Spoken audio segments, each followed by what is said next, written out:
Alright, we're going to deal with something 4.5 today since we've been out of school so long.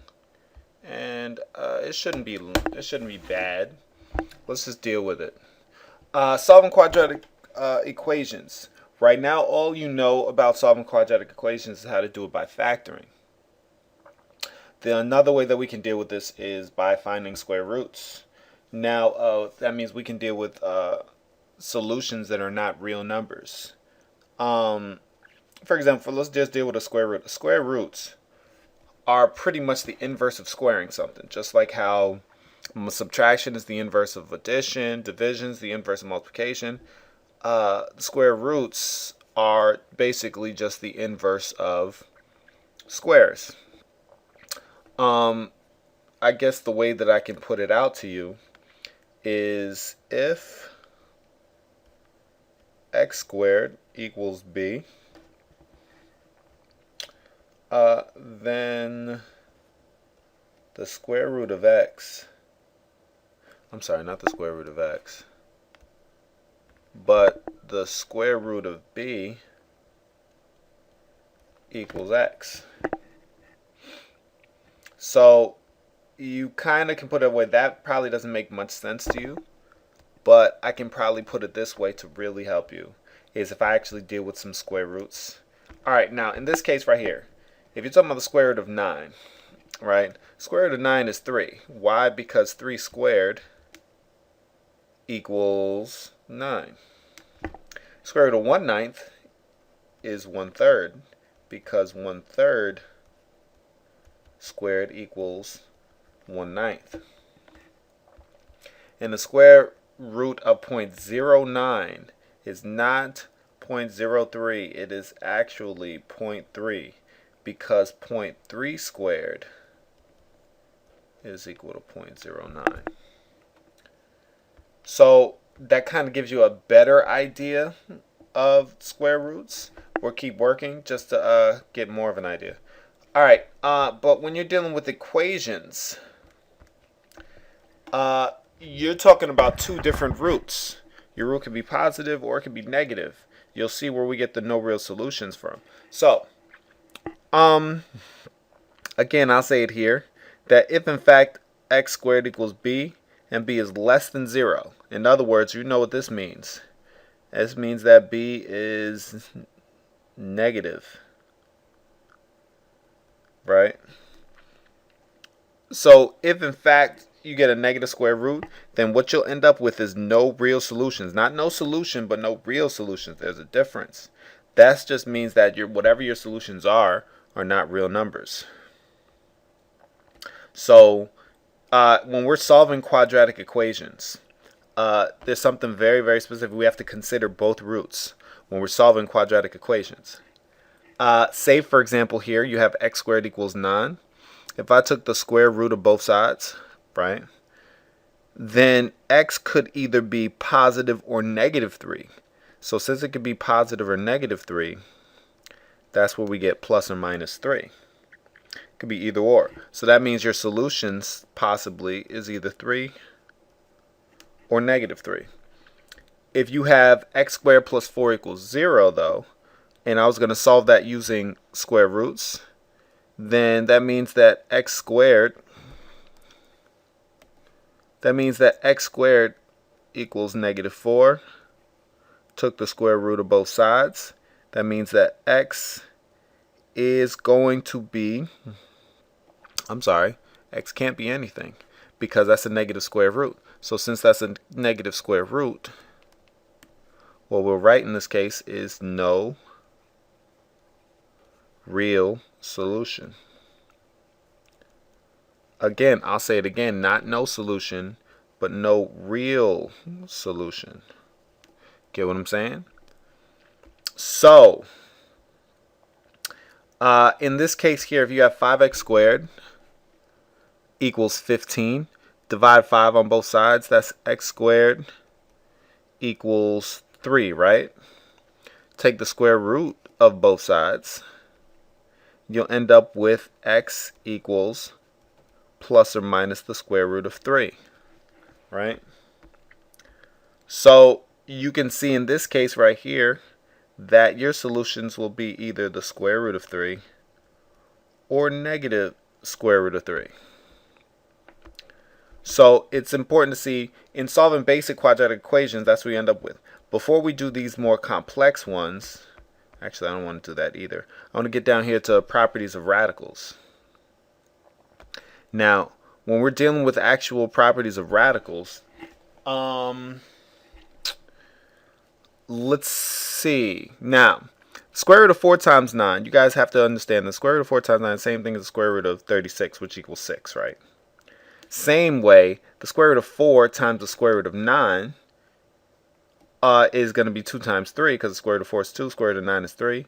That's also going to give you 6. So it's safe to say that the square root of 4 times the square root of 9, let me zoom in, can be split up. The square root of 4 times the square root of 9 can be split up into the square root of 4 times the square root of 9, which is going to be helpful when we have to simplify radicals.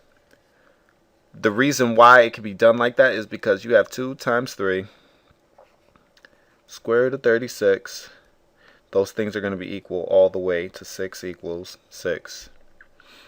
Similarly, in the same way, the square root of 4 over 9 is the same thing as the square root of 4 over the square root of 9.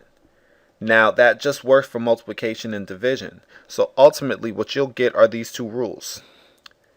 If you have, we're not dealing with any other root except the square root, so you don't have to worry about the end. It's just, you can just make this a 2. Because those are the only roots we're dealing with right now. Is we are dealing with the square root. So if we're dealing with the square root, you can split it up in multiplication and you can split it up in division. You cannot split it up in addition. I'll show you how here, where if you have the square root of 9 plus 16, right? And you're wondering if that's going to equal, well, actually, I'll just do it right here at the print. Let's get rid of all of that. And then here, square root of 9 plus 16 is just the square root of 25. Square root of 9 plus the square root of 16, that's going to be 3 plus 4. Does 5 equal 7? No. So you cannot do it with addition or subtraction, just with multiplication and division. So now if I wanted to simplify expressions, that shouldn't be a problem. In simplifying expressions, say for example the square root of 98. The square root of 98 can actually be split up, can it? My advice to you is just keep taking 2's out and you'll be able to figure out, you're trying to find perfect squares in here that you can just reduce, right? So in a case like this is the same thing as 2 times 49, which is the same thing as the square root of 2 times the square root of 49. Notice that this is a perfect square. With that being a perfect square, we might be good to go. Which is the same thing as the square root of 2 times 7, right?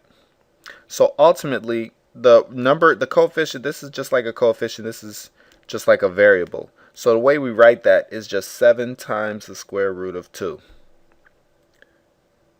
Now it's fully simplified. In this case right here, if you have the square root of 4 over 81, again, the same thing as the square root of 4 over the square root of 81, right? Which is the same thing as 2/9. If we're multiplying these two things together, you have the square root of 18 times the square root of 6. So how about this? Before I simplify, I could do that too if I wanted to. Or I'll show you both ways. Square root of 18 times the square root of 6. Let's see, is this going to be 108? I think it's going to be 108 because 18/5. Yeah, I think that's going to be the same thing as the square root of 108. Let me see. Just to make sure, I'm going to actually 18 times 6. Yep, 108. square root of 108. Then you can actually find perfect squares inside of 108, which is, what's that, 9 times 12, right? So then the same thing as the square root of 9 times the square root of 12, right? Square root of 9 is just 3. Square root of 12, however, is the same thing. I can simplify that part even more because there's another perfect square inside of that radical. Is square root of 4 times 3, and that breaks up, the 4 comes out, right? So you have 3 times 2 times the square root of 3. So this can just break down to 6 square root of 3, right? Other ways you can do this, I'll even point in a different way you can do this. If I was going across and I just wanted to simplify across or whatever, you have the square root of 18, which is the same thing as the square root of 2 times 9. And then over here you still have the square root of 6, right? That 9 can come out and be, in fact, that's just going to be a 3 times the square root of 2 times the square root of 6. And now, when you're doing these, whatever's under the radical, that's what can be multiplied together. As a matter of fact, what we call those things, if you have, anytime you have the square root of any number, let's say any number b, this thing right here is what we call, what's under the radical, we call that the radicand. So you can always multiply radicands together. In multiplying those together, what's that? 3 times the square root of 12. But again, that could be simplified. 3 times the square root of 4 times 3. And that 4 can come out, and you'll get 6 times the square root of 3 again. So that's in simplifying radical expressions. Now we can actually go back up to these two right here. And in these two right here, we can easily solve these. Say if I wanted to solve this one, subtract 1 on both sides. W squared equals 289. Square root on both sides, W. Of course, you can find that out in your calculator or whatever. Second square root of 289. Enter, you get 17. So this is going to be plus or minus 17. Over here is a 3x squared plus 5 equals 41. Subtract 5, that's 3x squared equals, what's that, 36, right? And then x squared equals 12. Square root of both sides. You're going to end up with x equals plus or minus the square root of 12. But that can be simplified.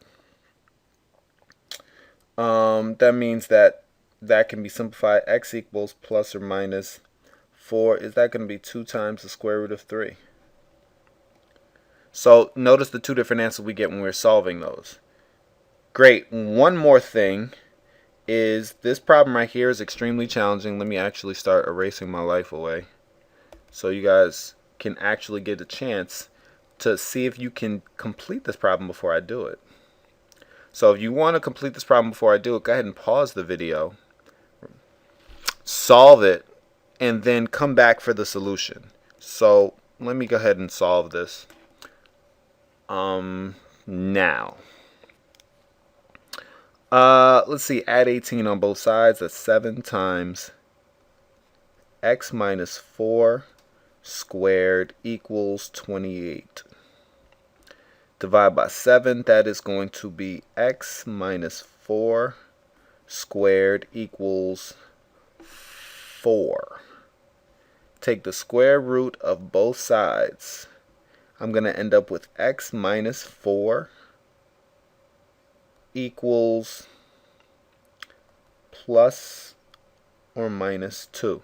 Now, notice I took this whole thing, this x minus 4, this all represents one number that's being squared. That's why it's in parentheses. So when I took the square root, I'm just taking the square root of all of that. So what I mean is x minus 4 squared is the same thing as x minus 4 times x minus 4, not x squared minus 16.